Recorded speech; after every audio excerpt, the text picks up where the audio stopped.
Hey everyone, welcome to Unsafe Space. I'm Carter Laren, and I wanted to talk to you about something that happened on Monday's Kofefi break. On that show, I lost my cool.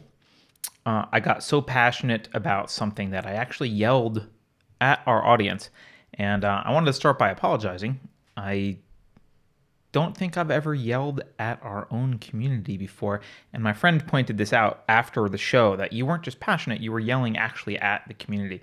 And so I apologize for that. And I'd like to explain in a more calm voice why I was upset.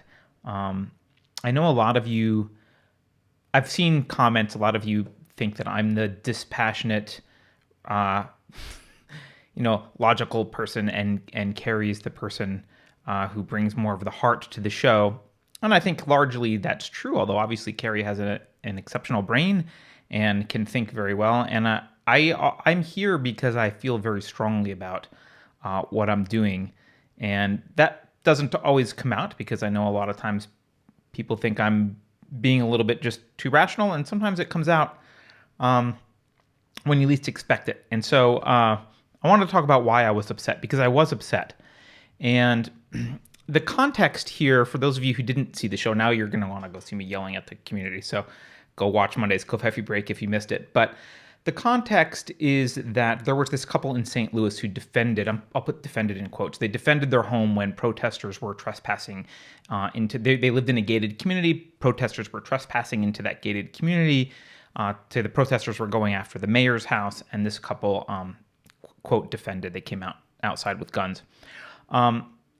It's unclear in videos whether the protesters were actually going onto this couple's property or not, but they were somewhere where they shouldn't have been, and it was reasonable for the couple to perceive them as a threat. None of that stuff I disagree with or intended to disagree with. And I understand why people, especially people in our audience, celebrate this couple. Their attitude is indeed commendable, right? They're standing up for and defending their property and themselves. And that attitude deserves respect. By the way, it turns out I think they're actually leftists who aren't even part of our community, but that's beside the point. You can still respect their attitude. It's a virtuous attitude to want to defend your life and the life of your loved ones against aggression. I don't have a problem with that. I understand why the community respects that, and I do as well. But I want to talk to you guys for a moment, and I'm gonna limit this. I'm talking about the freedom lovers and individualists in our community, which I think is the vast majority. I'm not talking about the trolls or hate watchers or anything else. But when I say community, I mean the core of the people that, you're on Telegram, you're watching regularly, you're commenting, you're part of this community. I've said before that I love this community, and I do. I think that communities like ours are some of the last bastions for the values that built Western civilization. I think if the founding principles of this country are to survive, right, if individualism and the Enlightenment values are going to continue at all on this planet as part of humanity, it's going to be because of communities like ours. And I truly believe that, and I care passionately about you guys. And I want communities like ours to survive using our words, not weapons, if possible. Like I want us to, I'm not anxious to get into physical confrontation. I want us to survive with our words if possible. However, I do recognize that, as authoritarianism reaches a certain point, I mean, when they're knocking on the door telling you to go into a boxcar, violence becomes necessary at some point. You've got to defend yourself at some point. So I'm not arguing that violence could never break out and that you should never, ever defend yourself. Obviously, you should.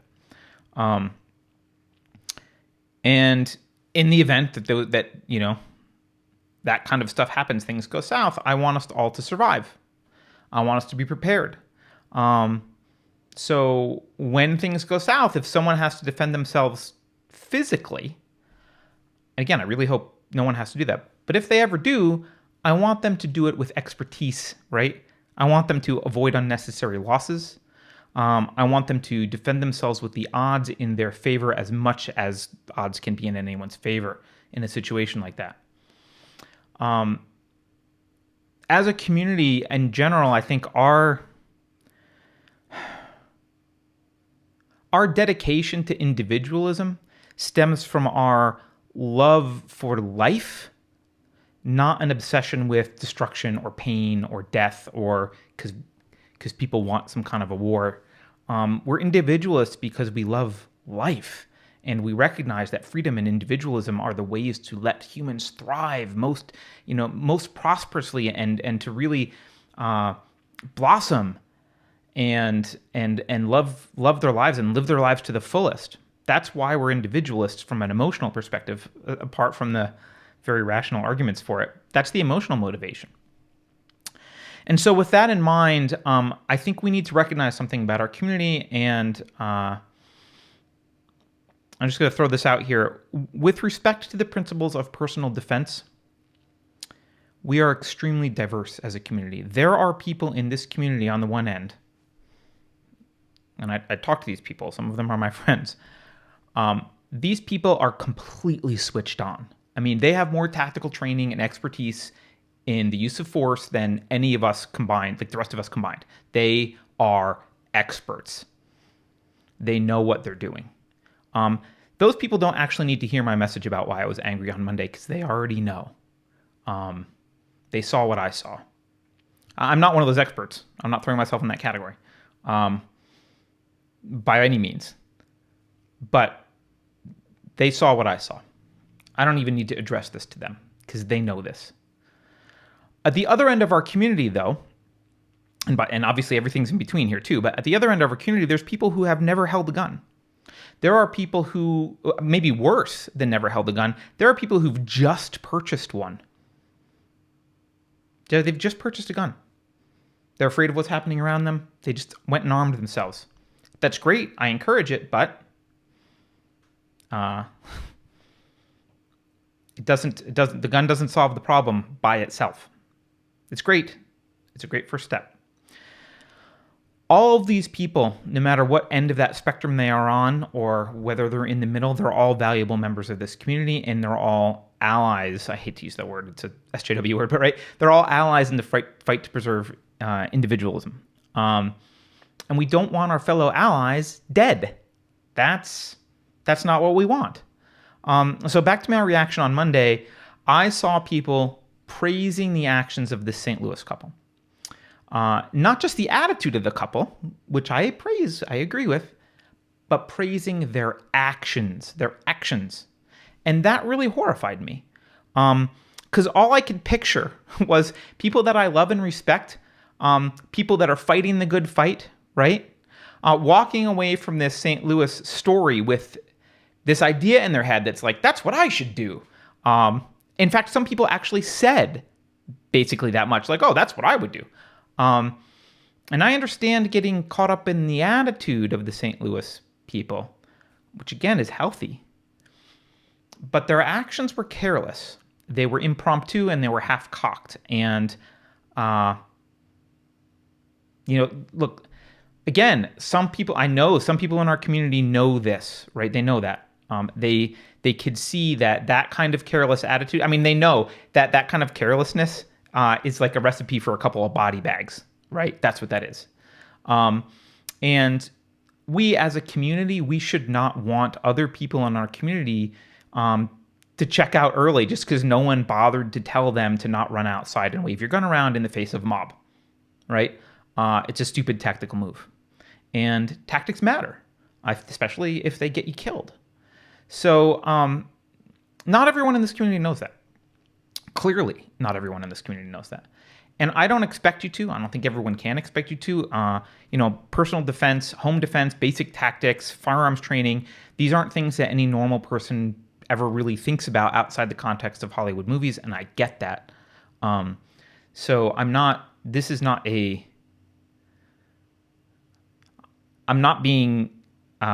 trying to be diminutive when I say you don't get it. It's fine. There's lots of stuff I don't get. But if you're not in that community, if you haven't thought about these things, if you haven't studied them at all, you probably don't get it, and you may look at that couple and think that's a good idea.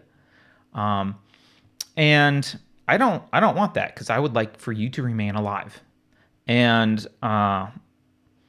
if you ever have to get into a situation where you use force, I would like you to be competent at the use of force. I would like you to survive that situation. So here's what I'm going to do. Over the next few weeks and months, I had already had some of this in planning, but this just makes it all that more important. So over the next few weeks and months, I'm going to bring you some experts. I'm going to bring some experts on the show to talk to you about some of this stuff, personal defense. Okay? Because I don't want you to die. I know that sounds hyperbolic, but things seem to be getting worse out there. And if you run around on your front lawn with a gun when there's a mob outside, you may.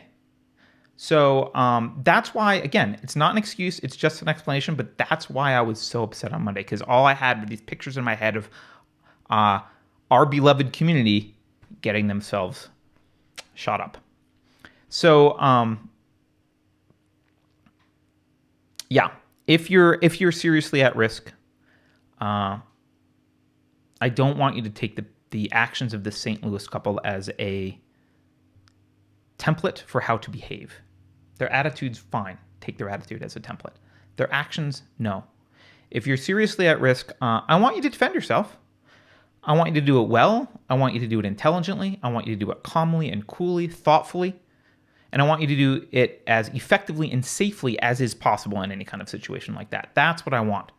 So that's why I'm going to bring people onto this channel to help you do that. And in the meantime, I'm going to make a few short, high-level videos about personal defense. Stuff that will prepare you so that you have a foundation upon which those experts can come and build. Some people won't be interested in that content. That's fine. Just stay inside if there's a mob. So to that end, I'm going to leave you. I know this video doesn't have to be super long, but I am going to make a few more, as I said, some high-level videos about personal defense, and then I'll bring in some experts. And for this video, I'm going to leave you with a general overview of what I think are the three most important things for you to consider here. And in general, in the order of importance, at least the first one is the most important. I don't know about the other order of the other two. I haven't thought about it enough, but I'm going to leave you with three things. And the first one is to plan. And this is again probably the most important thing you can do. In the heat of the moment, when there's a crowd outside or a threat or a guy bashes down your door or whatever it is, you don't have time to be figuring things out. You don't have time. Your adrenaline is high. Your rational judgment is compromised. And if you haven't planned already, you may be so far behind the eight ball that death is inevitable at that point.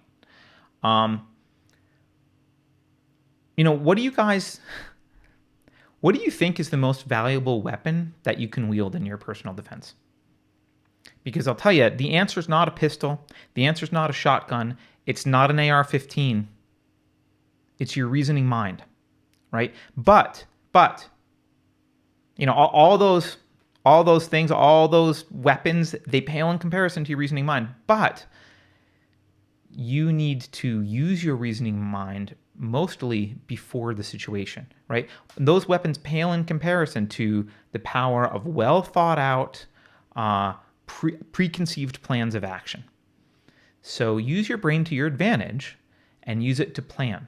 So just a couple of examples, right? Would you take an exam in physics, a particle physics exam, right? Let's say, someone says, here's a test on particle physics. You need to pass it. Well, would you just go do that without any preparation?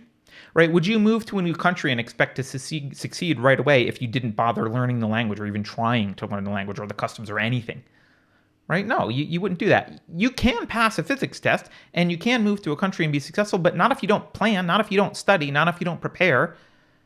Right? It's not going to work. And in a life and death situation, you don't have it's not like you fail for a while and things turn around. You die. So you got to prepare first. The Boy Scouts say, be prepared. Right? Isn't that one of their models? I wasn't a Boy Scout. I don't know. So in the heat of the moment, you don't have time to do things like study the layout of your house, figure out access to weapons, figure out lines of fire, figure out where you've got cover and concealment, figure out what your various defense options are, where the kids should go, how you're going to communicate, what the optimal escape paths are for various scenarios. You can't you can't do all that in the heat of the moment. This list goes on of things you can't do in the heat of the moment, but you can think about all those things beforehand. You can formulate plans before anything happens, right? So that in the heat of the moment, you don't have to formulate plans. All you have to do is execute on plans. That's a lot easier. Executing will be hard enough, trust me, right? You don't want to formulate, you just want to execute. That's going to be really hard. You may fail at execution. So just put execution on your table, right? That's it. Leave the planning to beforehand. And a couple notes about planning really quickly here. Don't think in terms of black and white. There is in the world of security, for those of you who don't know, I was a computer security cryptographer person for over a decade. So in the world of both computer security and physical security, there is no such thing as being perfectly secure to all threats. That's just not a thing, right? So cryptographers, for example, they'll estimate how long it would take a potential adversary with a certain amount of resources to break an encryption algorithm. And then they will plan, they'll choose their algorithm and key length accordingly, right? So, they have to answer obvious questions like, well, are you trying to protect your little sister from accessing your data, or are you trying to protect it from China? Those are two different things, right? But the same is true in physical security. So even in safes, even if you, I spent some time looking at safe security and physical security and lock security, safes are rated based on how many hours it takes experts to crack them, right? So there's no such thing as a perfectly secure safe, despite what movies might tell you or whatever. So even with physical security, the question for a safe is do you want to prevent a drunk guy with a sledgehammer from accessing it in under 30 minutes? Okay, that's one set of design constraints.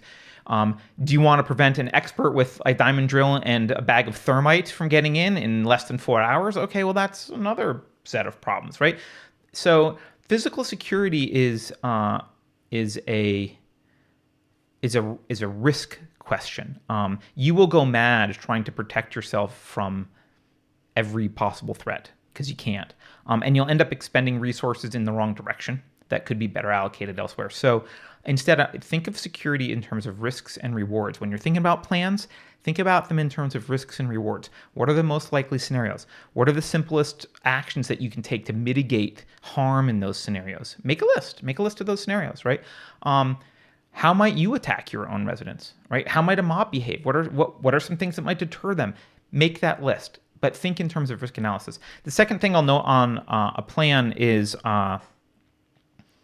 you want to use your plan, and I touched on this earlier, but I really want to underscore it here. You want to use your plan to remove decision-making from the moment, and one of the ways you can do that is to think in terms of trigger events. So these are things that move you automatically from one set of behaviors to another set of behaviors. So you don't have to think about what phase of your plan you're in. You just know, these things happened, I'm automatically in this phase of the next plan. So for example, what are the things that would happen that would move you into action on your plan in the first place, right? You're sitting on the couch watching Netflix on a Friday night at 9 p.m. What happens? What happens that makes you move, right? Is it people walk past the house? How many people? What are they doing? How do you objectively assess the crowd? What's their intent? When does it count as a mob? When do you call the police?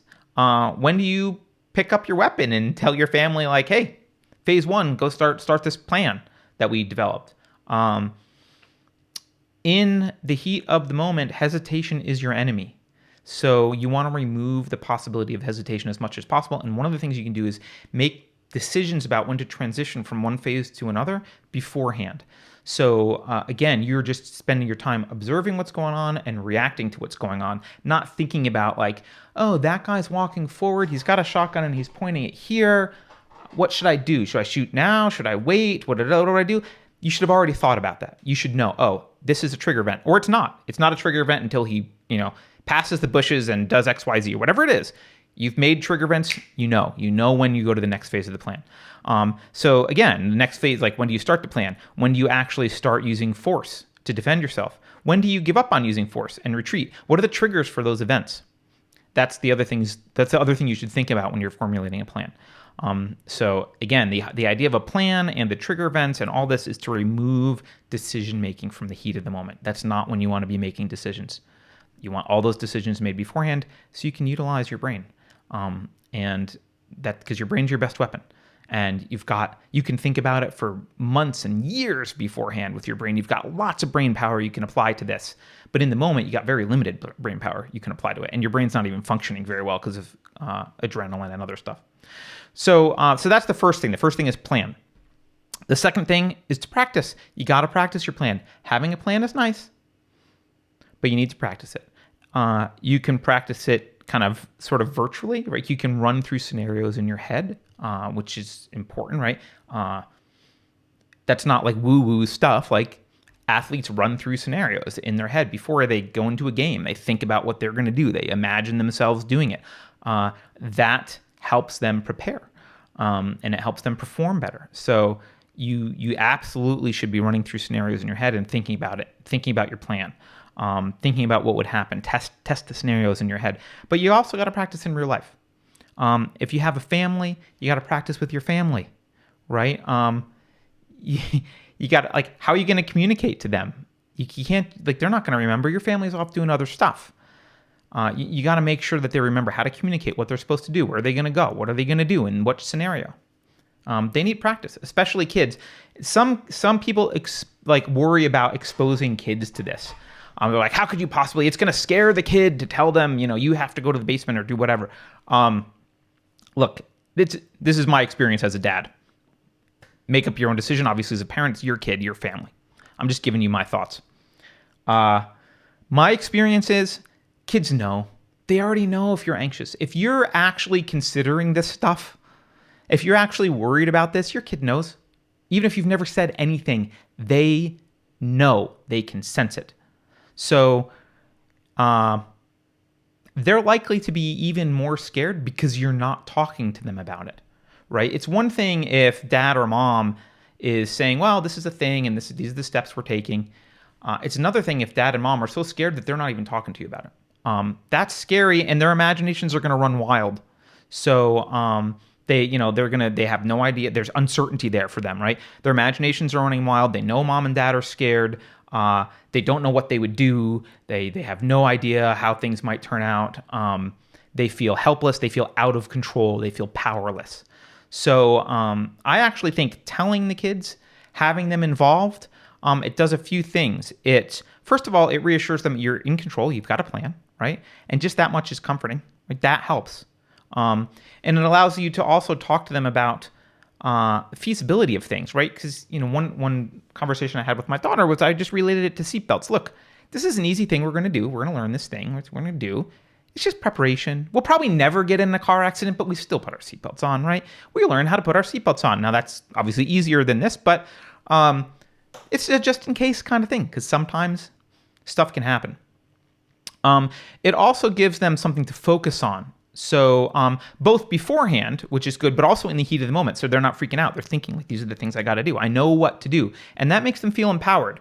Like they have some kind of set of control, right? And that's comforting. And it also helps kind of stymie those wild imaginations that are going on, right? So a lot of times, especially if you're not talking about it or if they're not privy to the details of what's going on, their imagination is worse than reality. So I strongly recommend you get your kids involved because your kids are probably your most precious asset in your house. And if you want to protect them, you got to be able to communicate with them. They're autonomous. They can run around. Unless they're actual babies, they can run around on their own and get themselves into trouble and do bad things that will get themselves, I don't mean morally bad, but like tactically stupid things. So you got to have them on board. You got to be able to communicate to them. And you don't want to be figuring that out in the heat of the moment. So that's the second thing. So the first thing was plan. The second thing was practice. And the third thing is just to get some basic training. Buying a weapon does not solve your problem for you. Conceptually, guns are very easy, and they're very easy to use. So I guess in that sense, fine. But using them effectively and safely during a firefight, that's a lot harder than you think it is. It's not that it's intellectually challenging. It's not an intellectually challenging task.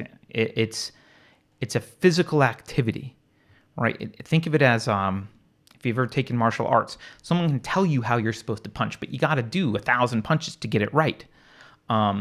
So it's muscle memory. You need to build that muscle memory. You need to practice doing the things that you would do with a gun, right? So you need to simulate real-world environments as much as possible. There are experts all around the country who can teach you how to do this stuff. I guess depending on where you live, there's more in some areas than others, but they're all over the place. So in future videos, we'll discuss a little bit of basic gun safety, and we'll have experts on who can point you to here's where to go to get some training for this. But the important thing to remember here is that intellectual preparedness, although it's important, and it is very important, and again, I put plan as my number one priority here, that's not the same thing as physical preparedness. Those are two different things. So just because you get it doesn't mean your muscles will perform well. Especially, again, I keep saying adrenaline, but I just by the way, I've done force on force, like not actually even real stuff, just like simulated force on force. And your heart's beating, your hands are shaking. It's not easy. The adrenaline has an effect on you, a physiological effect. So intellectually getting it and performing are two different things. So practice actually performing, practice doing it. You got to train. Okay. So I hope this video helped you guys out a little bit. Again, I apologize for yelling at our community on Monday. It came from a place of concern and not anything else. It was concern and caring, but it also probably wasn't the most effective way to communicate to you how important it is, how important I think it is for you to take seriously your personal safety and the protection of your family. Those are very important things. I don't think they should be taken lightly. And I care about you guys, right? I want you all to be there when liberty returns. I want you to be there, right? I want to go to barbecues with you, not funerals. All right. So with that in mind, thank you for watching, and I look forward to talking with you guys more about this. Take care.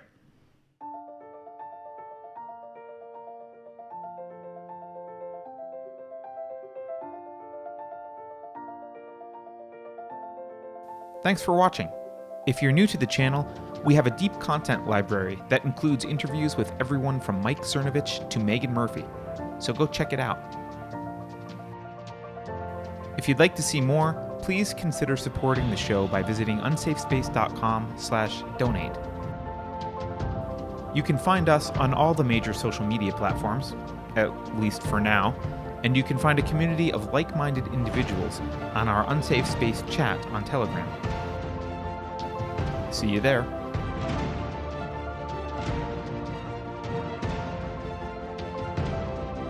Warning. This is an unsafe space. Dangerous ideas have been detected. The content of this production has not been authorized by the Cathedral. Pay no attention to it. For your protection, the following co-conspirators have been unpersoned and marked for cancellation. Please avoid any contact with these individuals. I have calculated a 97.8% chance that these are all Russian bots. If you think about it, no one should be allowed to express opinions. But don't. Think about it, I mean. That's not your job. Thinking has been scientifically proven to be less efficient than compliance. Please connect to CNN to receive the latest version of your belief system software. All hail Chris Cuomo. That last line is fake news. Please disregard it and return to your safe space immediately. There will be cake.